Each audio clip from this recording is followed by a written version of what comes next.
మన జీవితంలో మనకు విలువ ఇవ్వాలి అంటే కేవలం మన కష్టంతో కాదు, మన ప్రవర్తన, ఆలోచన, దృక్పథంతోనే వచ్చే విషయం. ఈరోజు మనం చర్చించబోయే ఈ 7 ట్రిక్స్ మీ జీవితాన్ని మార్చేస్తాయి. మీరు ఇతరుల కళ్ళల్లో విలువ పొందాలి అంటే ముందు మీరు మీ విలువను తెలుసుకోవాలి. ఆ విలువను చూపించే ఈ 7 మార్గాలు పాటిస్తే మీరు ఆపలేని శక్తిగా మారుతారు. మీ మాటలకు విలువ ఉండాలి. మీరు మాట్లాడే ప్రతి మాటలో నిజాయితీ ఉండాలి. అర్థవంతంగా, స్పష్టంగా, అవసరమైన సందర్భాల్లో మాత్రమే మాట్లాడాలి. మౌనం కూడా విలువ పెంచుతుంది. ఉదాహరణకు ఎక్కువ మాటలు కాదు, సరి అయిన మాటలు మాట్లాడాలి.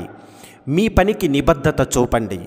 సమయానికి పని చేయడం, చేసిన పనిలో నాణ్యత ఉండడం, ఇవి మీ విలువ పెంచే కీలక విషయాలు. నీ పని నిన్ను మాటల కంటే గొప్పగా చెప్పాలి. ఎదుటివారిని గౌరవించండి. ఎదుటివారి అభిప్రాయాన్ని మొదట వినండి. గౌరవం ఇచ్చే వ్యక్తికి నచ్చకపోయినా గౌరవం ఇచ్చే మనస్తత్వం ఉంటే మీరు మరింత విలువ పొందుతారు. స్వతంత్ర ఆలోచనలతో నిలబడి మాట్లాడండి. మీరు ఏదైనా చెప్పేటప్పుడు లోతైన ఆలోచనతో చెప్పండి. ప్రతిదీ ఫాలో కావడం కాదు, అన్వేషణ చేసేటట్లుగా ఉండాలి. సహాయం చేయడానికి ముందుండాలి. అవసరమైనప్పుడు ఎదుటివారికి సాయం చేయడం, చిన్న గుడ్ డీడ్ కూడా మీ విలువను 10 పెంచుతుంది. ఆత్మవిశ్వాసంతో ఉండండి. మీ బాడీ లాంగ్వేజ్, మీరు మాట్లాడే తీరు అన్నీ ఆత్మవిశ్వాసంతో నిండినట్లుంటే ఎదుటివారికి మీరు ఓ విలువైన వ్యక్తిగా కనిపిస్తారు. నెగటివ్ వారిని దూరంగా ఉంచండి. మీ విలువను తగ్గించే, నిరుత్సాహపెట్టే వ్యక్తుల నుండి దూరంగా ఉండండి. పాజిటివ్ ఎనర్జీ ఉన్న వారితో మిళితమవ్వండి. ఇవి చిన్న చిన్న మార్పులా అనిపించవచ్చు, కానీ ఇవి మీ జీవితంలో పెద్ద మార్పులకు దారితీస్తాయి.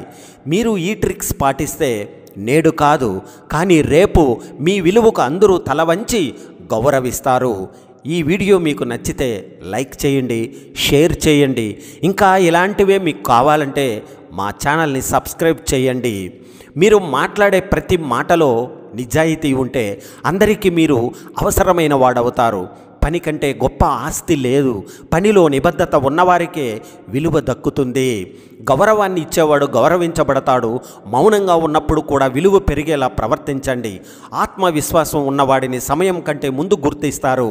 విలువ అంటే పదవులు కాదు, విలువ అంటే పద్ధతులు. సహాయం చేయడం వల్ల మీరు చిన్నవారిగా కాక విశ్వసనీయులుగా మారతారు. పాజిటివ్ ఆలోచనలే జీవితానికి అసలైన వెలుగు. మీ విలువను మీ ఆచరణే నిర్ణయిస్తుంది, మాటలు కాదు.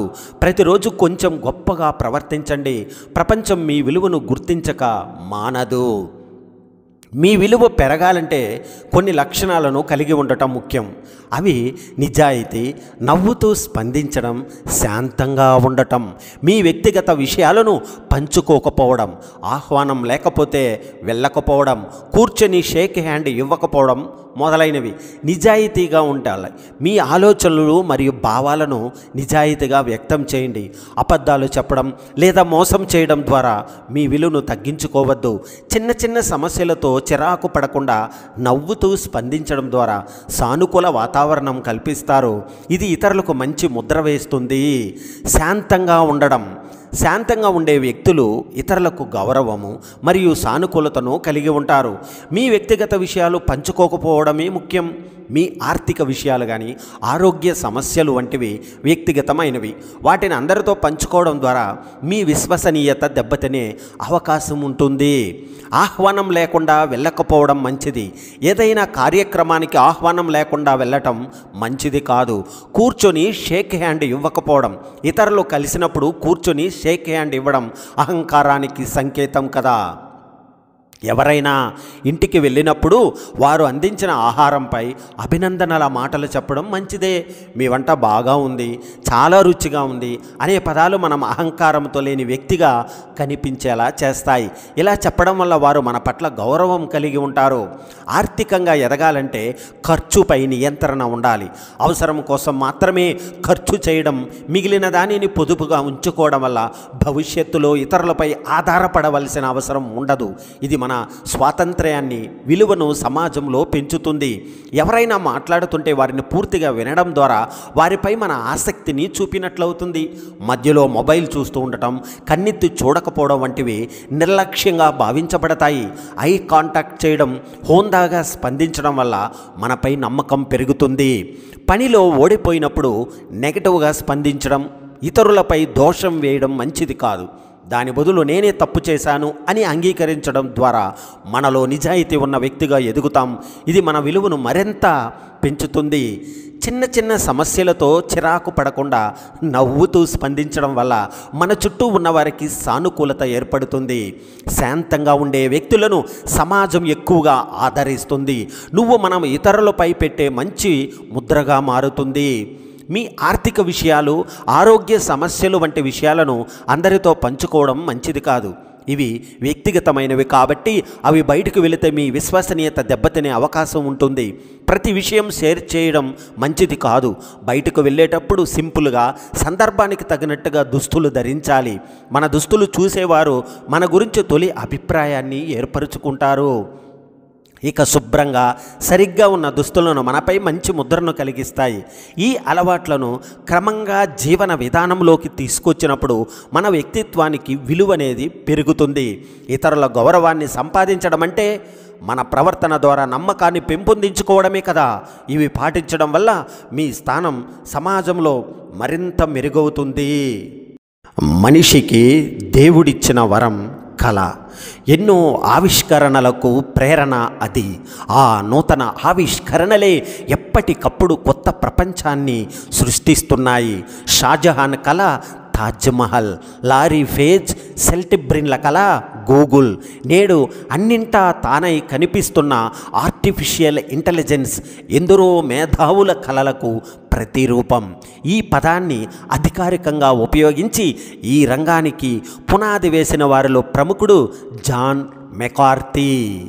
కల కానిది విలువైనది బతుకు కన్నీటి ధారలలోనే బలి చేయకు అన్న మహాకవి శ్రీశ్రీ పాటలో ఎంత వాస్తవం ఉందో చూడండి.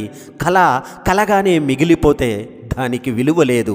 వెలుగులోకి తెస్తేనే కళకి విలువ. ఉన్నత స్థాయికి చేరుకోవాలని అందరూ కళలు కంటుంటారు.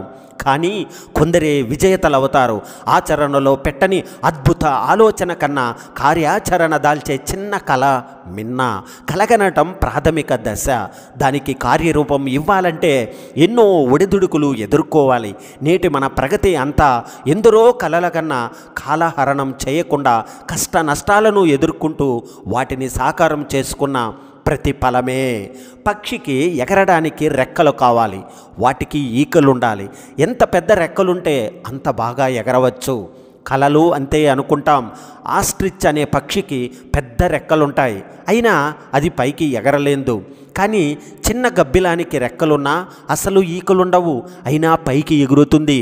మనసులోని తృష్ణ, కోరిక, కళలను గుర్తించి కార్యాచరణలో పెట్టడమే విజేతల లక్షణం.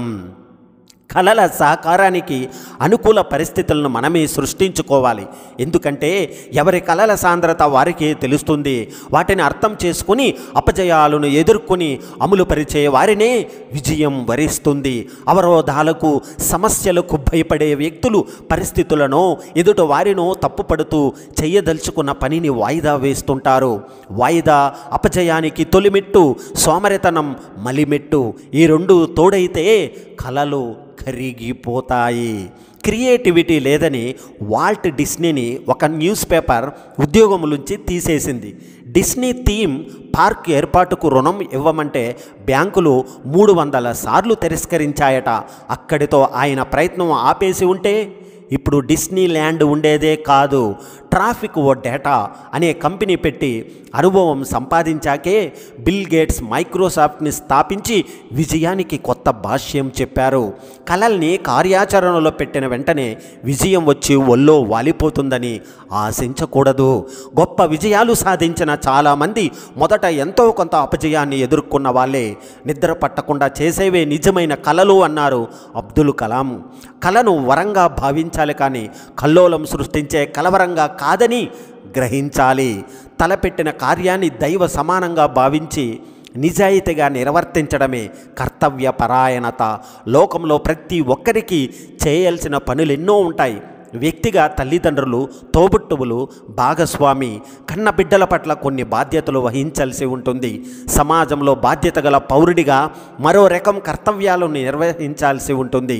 వాటన్నింటినీ మొక్కుబడిగా కాకుండా మనస్ఫూర్తిగా ఎవరైతే ఆచరించడానికి ప్రయత్నిస్తారో వాళ్ళని మాత్రమే విజయం వరిస్తుంది.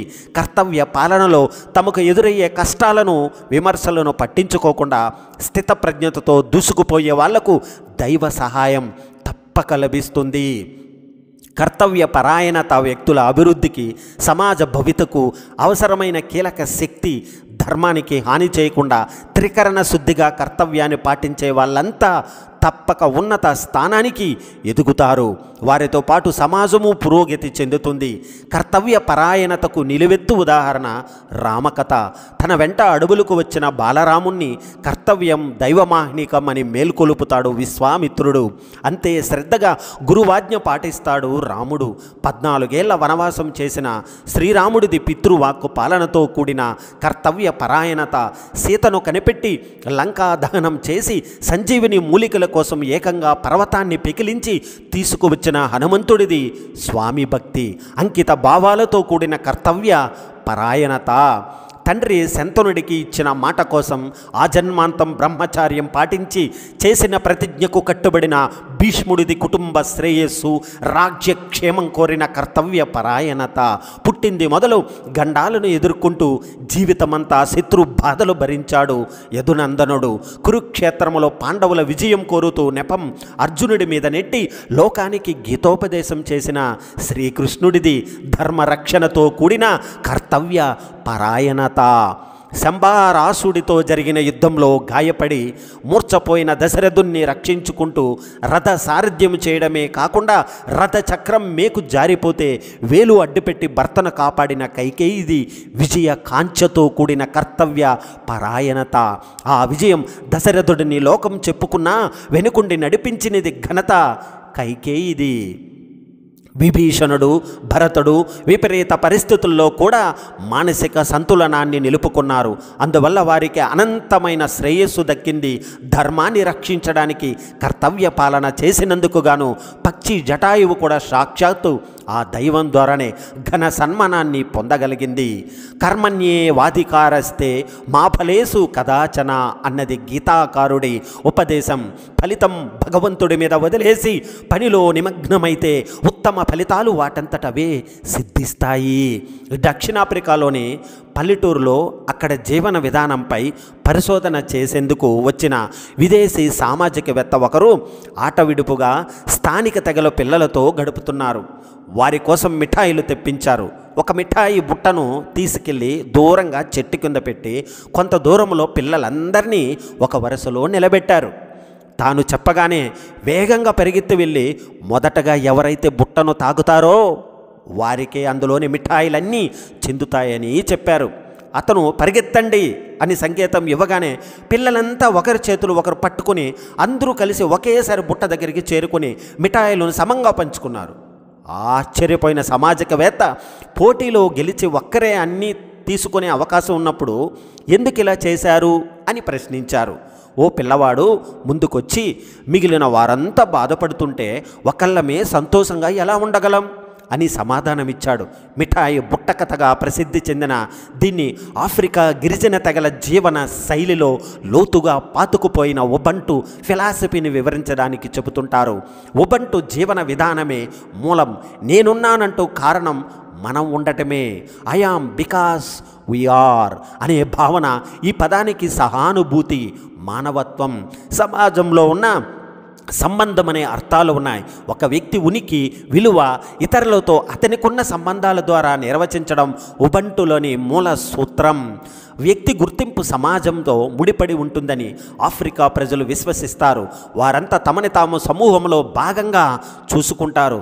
తద్వారా వ్యక్తిగత పురోగతితో పాటు కుటుంబం, స్నేహితులు, సమాజంతో సంబంధాలు బలోపేతమవుతాయని భావిస్తారు. సమూహానికి చెందిన ఓ వ్యక్తి తప్పు చేసినప్పుడు పెద్దలంతా అతడి దగ్గరకు చేరి అతడు గతంలో చేసిన మంచి పనులను గుర్తు చేస్తారు. సానుభూతితో అతన్ని అర్థం చేసుకునేందుకు ప్రయత్నిస్తారు. ఆ వ్యక్తి తప్పు తెలుసుకుని పశ్చాత్తాపం చెందేలా చేస్తారు. తప్పు చేసిన వారిని శిక్షించడం కన్నా వారిని సమాజం తిరిగి ఆమోదించేలా చూడడం ముఖ్యమని భావిస్తారు.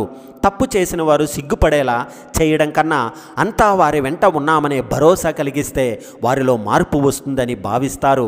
ఇదే ఒక్కరి కోసం అందరూ నిలబడటం. మనిషి సంఘజీవి. వేరువేరు మనస్తత్వాలు, విభిన్న నేపథ్యాలు కలిగిన వారంతా కలిసి జీవించేటప్పుడు భేదాభిప్రాయాలు, తప్పులు సహజం కదా. సంఘ సంస్ఫూర్తికి విఘాతం కలగకుండా తప్పు చేసిన వ్యక్తి తన తప్పు తెలుసుకునేలా చేయడం, మళ్ళీ ఆ తప్పు జరగకుండా చూడటం అవసరం. ఎవరికి వారు ఏకాకిగా బతుకుతున్న నేటి సమాజానికి ఉబంటు ఫిలాసఫీ ఎంతో అవసరమని చెప్పచ్చు. మనుషుల్లో ఐక్యత, కలిసిమెలిసి జీవించేందుకు ఈ భావన దోహదపడుతుంది. ప్రాచీన గ్రంథాలన్నీ పనిని దైవ స్వరూపంగా చూడమన్నాయి. పని దైవారాధనతో సమానమని ఉపదేశించాయి. నిష్కామ భావనతో, భక్తి శ్రద్ధలతో చేసే కార్యాలన్నీ మంచి పనులేనని భగవద్గీత బోధించింది. మన సంకల్పాలన్నీ కళ్యాణదాయకంగా ఉండాలని యజుర్వేదం ఆకాంక్షించింది. మంచి పనిని వాయిదా వేయకూడదు, చెడు పనిని తలపెట్టనే కూడదని రామాయణం వివరించింది. అందుకే ఒక పని చేసే ముందు 1000 సార్లు ఆలోచించాలి.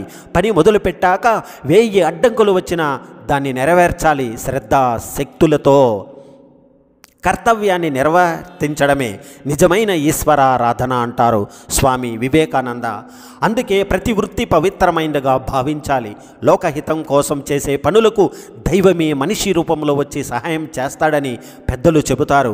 కానీ చేసే పని ఎంత చిన్నదైనా అది సమాజానికి మేలు చేసేటట్లుగా ఉండాలి. చేస్తున్న పని పట్ల అవగాహన, ఆలోచన లక్ష్య సిద్ధికి దారితీస్తాయి. నిజానికి ఎవరికైనా మనసుకు నచ్చిన పని మీదే ఆసక్తి, మమకారం ఉంటాయి. అవే మనిషికి ప్రోత్సాహాన్ని ఇస్తాయి. అసలు ఇష్టపడి పని చేయాలే కానీ ఏది కష్టం అనిపించదు ఇష్టం లేకుండా. చేసే ఏ పనైనా మనసుకు తృప్తినివ్వదు. సాధనమున పనులు సమకూరు ధరలోన అన్నాడు వేమన. ఏ విజయానికైనా మూలం సాధన. నిరంతరం సాధన వల్లే మనం కోరుకున్న పనులు పూర్తి చేయగలుగుతాము. మనిషి ఒంటరిగా జీవించలేడు. నిత్యం 10 మందితో కలిసిమెలిసి ఉండక తప్పదు. అందుకే ఎవరైనా ఒక పనిని ప్రారంభించేటప్పుడు అనుభవజ్ఞులను సంప్రదించి మంచి చెడులను విచారించాలి. అప్పుడే పనులు నిర్విఘ్నంగా పూర్తవుతాయి. మనిషి గొప్పతనం అతడు చేసే పనిని బట్టి ఉంటుంది.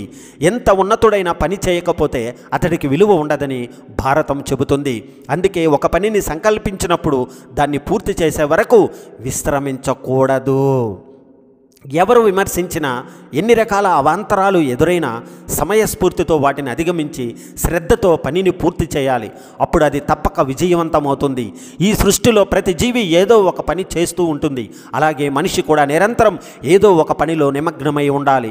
అప్పుడే తగిన వ్యాయామం లభించి ఆరోగ్యవంతుడిగా ఉంటాడు. అంకిత భావంతో పనిచేసిన మనిషిలో అనవసరపు ఆలోచనలు ప్రవేశించవు. పనిలో ఆనందాన్ని ఆస్వాదించే అతడు కష్ట సుఖాలకు అతీతంగా వ్యవహరిస్తాడు. చిత్తశుద్ధితో చేసే మంచి పనులకు దైవానుగ్రహం తప్పక ఉంటుంది. మంచి పనులంటే దానాధర్మాలు, పరోపకారం, అనాథులకు, అభాగ్యులకు దాన ధర్మాలు చేస్తూ వారి ఉన్నతికి కృషి చేసిన వ్యక్తి చిరస్మరణీయుడవుతాడు. పరోపకారం వల్ల మానసిక ఆనందంతో పాటు మనిషి జీవితం కూడా ధన్యమవుతుంది. వార్ధక్యంలో శారీరకంగా, మానసికంగా వేధించే సమస్యల్లో ముఖ్యమైనది మొండితనం. దీనివల్ల వీరు బాధపడటమే కాకుండా కుటుంబ సభ్యులను సైతం ఇరకాటంలో పెట్టేస్తుంటారు. ఇది ఒక రకమైన మానసిక ఆరోగ్య సమస్యనని వైద్య నిపుణులు పేర్కొంటున్నారు. అభద్రతాభావం, మానసిక కుంగుబాటు వృద్ధుల్లో మొండితనం పెరిగేందుకు బీజం వేస్తాయని వారు చెబుతున్నారు. కుటుంబ సామాజిక ఆర్థిక, ఆరోగ్య, భావోద్వేగపరమైన సమస్యలు వృద్ధాప్యంలో ఉన్న వారి కంటిపై కునుకు లేకుండా చేస్తున్నాయి. ఈ పరిస్థితులు సైతం వారిలో మొండితనాన్ని పెంచుతున్నాయని కర్నూలుకి చెందిన ప్రముఖ మానసిక వైద్య నిపుణులు వెల్లడించారు. వృద్ధాప్య వయసుకు తగ్గట్టు పెద్దవారికి గౌరవాన్ని ఇస్తూ సర్దుబాటు ధోరణితో కుటుంబ సభ్యులు వ్యవహరించాలన్నది ఆయన సూచన. అక్కడే బీజం. జీవన ప్రయాణంలో 60 ఏళ్ళు వరకు ఎలాంటి ఇబ్బందులు లేకుండా విజయవంతంగా నెట్టుకొచ్చారు. ఇప్పుడు మా జీవనశైలిని, ఆలోచన ధోరణిని మార్చుకోవాల్సిన పని ఏంటి అని చాలామంది వాదిస్తుంటారు. వృద్ధుల్లో ఈ తరహా ఆలోచన ధోరణి మొండితనం అనే సమస్యకు బీజం వేస్తుంది. సర్దుబాటు ధోరణికి ప్రయత్నించరు. ఇది చివరికి ఒక మానసిక వ్యాధిగా మారిపోతుంది. 50 నుంచి 60% వరకు వృద్ధులు మొండితనం సమస్యతో బాధపడుతున్నారు. అలాంటి వారిని గుర్తించి వారి సమస్య తీవ్రతను తగ్గించేలా చేయకపోతే వారితో కలిసి జీవించడం దుర్భరంగా మారుతుంది. కుటుంబ సభ్యులకు దూరం కావడంతో పాటు మానసిక, శారీరక అనారోగ్యాలకు కూడా గురయ్యే అవకాశాలు మెండుగా ఉంటాయి. హెల్త్ ఏజ్ ఇండియా నివేదిక ప్రకారం 2026 నాటికి దేశంలో వృద్ధుల సంఖ్య 17 కోట్లకు పైగా ఉంటుందని అంచనా. వృద్ధుల జీవన శైలి సమస్యలపై 2021లో కేంద్ర గణాంకాల శాఖ విడుదల చేసిన నివేదిక ప్రకారం 42% మంది మానసిక సమస్యలకు చికిత్స పొందుతున్నారట. పట్టణాల్లో ఎక్కువగా మొండితనంతో ఉన్నవారు పట్టణాల్లో, నగరాల్లోనే అత్యధికంగా ఉంటున్నారు. ఉపాధి నిమిత్తం పట్టణాలు, నగరాలకు, గ్రామాల నుంచి వచ్చిన వృద్ధులు ఒంటరితనం వచ్చేసిందని భావిస్తుంటారు. పిల్లలు బిజీగా ఉండటం, మాట్లాడేందుకు అవకాశం లేకుండా పోతుండటం, చుట్టుపక్కల పరిచయస్తులు లేకపోవడం, ఎవరికి వారుగా వ్యవహరిస్తుండటం వల్ల వృద్ధులు మానసికంగా కుంగుపాటుకు గురవుతున్నారు. గ్రామాల్లో ఈ ధోరణి తక్కువగా ఉందని మానసిక వైద్య నిపుణులు చెబుతున్నారు. మరి వీటికి బయటపడేదెలా? ప్రశాంత జీవనం సాగించాలంటే జీవన శైలిలో ఎలాంటి మార్పులు చేసుకోవాలన్న అంశాలను ప్రతి వృద్ధుడు సమీక్షించుకోవాలి. పిల్లలకు సూచనలు, సలహాలు ఇవ్వడం వరకు తప్పులేదు, కానీ వాటిని పాటించడం లేదని బాధపడకూడదు. పిల్లలకు దూరంగా ఒంటరిగా జీవించడం అపాయకరమన్న విషయాన్ని మర్చిపోకూడదు. విడిగా ఉంటే ఆర్థిక భారంతో పాటు పని భారం కూడా ఎక్కువగా ఉంటుందన్న విషయాన్ని గుర్తుంచుకోవాలి. పిల్లలపై లేనిపోని అపోహలు, అపార్థాలతో ఆత్మన్యూన్యతకు గురి కాకూడదు. వృద్ధాప్యంలో వేరుగా ఒంటరిగా జీవిస్తే పిల్లలు కూడా బాధపడుతుంటారన్న విషయాన్ని మరిచిపోకూడదు. పిల్లలతో సర్దుబాటు చేసుకోలేకపోతున్నామని భావిస్తే మానసిక నిపుణుల కౌన్సిలింగ్కు తీసుకోవడానికి ఎలాంటి మొహమాటం పడకూడదు. తాము ఎలాంటి వాతావరణం ఉండాలని కోరుకుంటున్నారో పిల్లలకు స్పష్టంగా చెప్పాలి. పిల్లలు, కుటుంబ సభ్యులు అర్థం చేసుకోవాలి. ప్రతిరోజు కొద్ది నిమిషాలు వ్యాయామం, ధ్యానం చేస్తే శరీరంలోని పలు భాగాలు ఉత్తేజితమై శారీరక, మానసిక ఆరోగ్యం మెరుగవుతుంది. పిల్లలు అర్థం చేసుకోవాలి. వృద్ధుల్లో మొండితనం తగ్గించడానికి పిల్లలు కూడా ముందస్తుగా జాగ్రత్తలు తీసుకోవాలి. వారి మాటకు తగిన ప్రాధాన్యం ఇస్తున్నామని గుర్తించేలా వారి నిర్ణయాలను కొన్నింటినైనా అమలు చేయడానికి ప్రయత్నించాలి. వారితో ఏదో ఒక అంశంపై మాట్లాడుతుండాలి. అప్పుడప్పుడు బయటకు తీసుకెళ్తుండాలి. తల్లిదండ్రులకు చేయాల్సిన పనులు ఏమైనా ఉన్నాయేమోనని ఎప్పటికప్పుడు ఆరా తీస్తుండాలి. తమను పట్టించుకుంటున్నారన్న భావన వారికి ధైర్యాన్ని ఇస్తుంది. మొండితనంతో ప్రవర్తిస్తుంటే ఆ వైఖరి కారణంగా ఇంట్లో ఎలాంటి సమస్యలు ఎదురవుతున్నాయన్న విషయాన్ని వారికి అర్థమయ్యేలా చెప్పాలి. ఈ వైఖరి వల్ల భవిష్యత్తులో ఎలాంటి శారీరక, మానసిక సమస్యలను ఎదుర్కోవలసి వస్తుందన్న విషయాన్ని వారికి వివరించాలి. ఎవరిని పలకరించినా బిజీగా ఉన్నామని, అస్సలు టైం లేదని అంటుంటారు. నిజంగా అందరూ అంత బిజీగా ఉంటే ఒక్క నిమిషం కూడా వృధా చేయకుండా పనులు చేసుకుంటున్నట్లయితే వ్యక్తులే కాదు, దేశం కూడా ఎంతో అభివృద్ధి సాధించి ఉండేది కదా. ఎంత బిజీ మనుషులకైనా వేళ్ల సందుల్లోంచి ఇసుక జారిపోయినట్లుగా నిత్యం ఎన్నో క్షణాలు వ్యర్థంగా వెళ్ళిపోతుంటాయి. వాటి విలువ మనకు వివరంగా తెలియాలంటే పరుగు పందాల్లో పాల్గొనే వారిని అడగాలి. సెకండ్లలో పతకం కోల్పోయిన వారికే కదా క్షణాల విలువ తెలుస్తుంది. ఆ విలువ తెలుసుకున్న, జీవితాన్ని దిద్దుకున్న ఓ వ్యక్తి కథ ఇప్పుడు విందాం. అబ్దుల్ కలాం డిఆర్డిఏలో పనిచేసేటప్పుడు ఆయనకు కారు డ్రైవర్గాను సహాయకుడుగాను సేవలందించేందుకు కదిరేశాన్ని నియమించింది ప్రభుత్వం. అంతకుముందు అతడు సైన్యంలో విద్యుత్ మెకానిక్ శిక్షణ పొందాడు. అక్కడ కొన్నాళ్ళు పనిచేశాక డ్రైవరు బాధ్యత నిర్వహించాల్సి వచ్చింది. తరచూ పేపర్ తిరిగేస్తూ కనిపించే కదిరేశాన్ని ఏం చదువుకున్నావని అడిగారు కలాం గారు. ఆసక్తి ఉన్న కుటుంబ పరిస్థితుల వల్ల తను చదువు సాగలేదని చెప్పాడు అతను. తీరిక సమయంలో చదువుకోమని చెప్పి ప్రోత్సహించారు కలాం గారు. అంతేకాదు అతడికి ఇంగ్లీష్ పాఠాలు చెప్పారాయన. అవసరమైనప్పుడు ఫీజులు కట్టడానికి ఆర్థిక సాయమూ చేశారు. కలాం ప్రోత్సాహంతో మొదట 10వ తరగతి పరీక్ష రాసి పాస్ అయ్యాడు కదిరేశన్. అదే ఉత్సాహంతో ఇంటర్ కూడా ఉత్తీర్ణుడయ్యాడు. ఆ తర్వాత కలాం బదిలీపై వెళ్ళిపోయిన కదిరేశన్ చదువు మాత్రం ఆగలేదు. ప్రైవేటుగానే డిగ్రీ, పీజీ పూర్తి చేశాడు. బీఈడి, ఎంఈడి చేశాడు. చదువుకు ఆటంకం ఉందని ఉద్యోగం మానేసి పిహెచ్డి పట్టా అందుకున్నాడు. ఆ తర్వాత తమిళనాడు ప్రభుత్వ విద్యాశాఖలో వేరువేరు హోదాల్లో ఉద్యోగం చేశాడు. 2010 నాటికి అతడు తిరునల్వేలి ప్రభుత్వ ఆర్ట్స్ కళాశాలలో అసిస్టెంట్ ప్రొఫెసర్గా చేరాడు. ఒక వ్యక్తి చెప్పిన 4 మంచి మాటలు దొరికిన తీరిక సమయాన్ని ఉపయోగించుకోవాలన్న తపన మామూలు డ్రైవరు అధ్యాపకుడు స్థాయికి తీసుకెళ్ళాయి. డ్రైవర్ కదిరేశన్ లాంటి వాళ్ళు మన చుట్టూ ఎందరో ఉంటారు. సమయం విలువ తెలియక సరి అయిన ప్రేరణ కలిగించే వాళ్ళు లేక ఉన్న చోటే ఉండిపోతారు. సామాజిక మాధ్యమాలతోనో వీడియో గేమ్లతోనో సినిమాలు చూస్తూనో కాలహరణం చేస్తారు. కానీ కాలాన్ని సద్వినియోగం చేసుకోవాలన్న ఆలోచన రాదు. మంచి పనిని అసలు చేయకుండా ఉండే కన్నా ఆలస్యంగానైనా మొదలు పెట్టమన్నారు పెద్దలు. గడిచిన సమయం ఎలాగో రాదు. చేతిలో ఉన్న సమయాన్నైనా వృధా చేసుకోకుండా మన చుట్టూ ఉన్న వారికి పనికొచ్చే పని చేయాలి. ఇతరులకు స్ఫూర్తినివ్వాలి. జ్ఞానానికి పరిమితులు లేవు.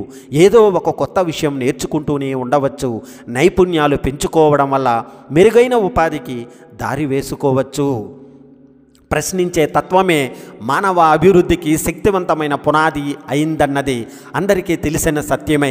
అజ్ఞానం బయటపడుతుందని అడగటం మానుకోకూడదు. ప్రశ్నలు విచక్షణ జ్ఞానంతో కూడి ఉండాలి. వాటికి పొందే సమాధానాల్లోంచి ఒక్కొక్కసారి కొత్త అనుమానాలు వ్యక్తమవుతాయి. వాటిని నివృత్తి చేసుకుంటూనే సత్యాసత్యాల పట్ల అవగాహన వస్తుంది. సందేహం ప్రశ్నగా మారి చివరికి ఆ సంవాదంలో ఒక నిగూఢ సత్యం బయటపడుతుంది. శిష్యుడు తన లోపల ఎటువంటి కల్మషం పెట్టుకోకుండా జ్ఞానం పొందడానికి మాత్రమే గురువును ప్రశ్నించాలి. అర్జునుడు సమస్త మానవాళికి ప్రతినిధిగా ఉండి గీతాచార్యుణ్ణి తెలివిగా ఎన్నో ప్రశ్నలు అడిగాడు. ఆ ప్రశ్నలకు శ్రీకృష్ణ భగవానుడు వెంటనే సమాధానం చెప్పలేదు. జగద్గురువుగా శిష్యుడి జ్ఞాన స్థాయిని గుర్తించి అవసరమైన సందర్భంలోనే సమాధానం చెప్పాడు. శ్రీరామచంద్రుడు సృష్టి రహస్యానికి సంబంధించిన అనేక ప్రశ్నలు వశిష్ఠ మహర్షిని అడిగి తెలుసుకొని సంపూర్ణ జ్ఞానం పొందటం యోగ విశిష్టంలో చూస్తాం. ఆధ్యాత్మిక ప్రయాణంలో భగవద్గీత, యోగ వాసిష్టం రెండు చాలా ముఖ్యమైనవి. కష్టాల కొలిమలో కాలిపోతూ ఉన్నాడు తుకారం. సహనం జారిపోతూ ఉంది. నమ్మిన దైవం కానరాకపోయేసరికి విసిగివేశారా, ఉన్నావా, అసలున్నావా అంటూ పాండురంగాన్ని గట్టిగా ప్రశ్నిస్తాడు. భగవంతుడి పట్ల అపార నమ్మకం కలిగిన భక్తుడు పరిస్థితుల ప్రభావంతో అలా ప్రశ్నించడాన్ని మనం అర్థం చేసుకోవాలి. శరణాగతిలో భాగంగానే భక్త రామదాసు కూడా జానకీపతికి అనేక ప్రశ్నలు సంధించాడు. భగవంతుడు సృష్టి వెనుక మనకు తెలియని ఎన్నో కారణాలు దాగి ఉంటాయి. మన రహస్యాలకు సంబంధించిన తాళం చెవులు ఆయన దగ్గర ఉంటాయి. సృష్టికర్త కరుణాంతరంగం గురించి పూర్తిగా అవగాహన తెచ్చుకోవడానికి ప్రశ్నించాలి. కానీ మిడిమిడి జ్ఞానంతో ఏదో ఒకటి అడగకూడదు.